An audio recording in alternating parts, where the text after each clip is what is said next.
साइयां दी आगानी। मुर्शिद आजम मुक्त मिल्या ही पगल गिची विच गारी।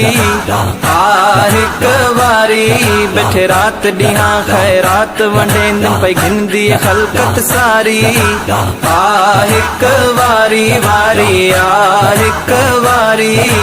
नहीं पे पुछ दे तू केर किथों न होवे अपनी तोड़े धारी। हिक वारी सीर दे विच लख लुरदे तू घिनी बाहाया ते हिन तारी। हिक वारी कर सिर दसदा सरदार सखीना नींद कर निर्वारी।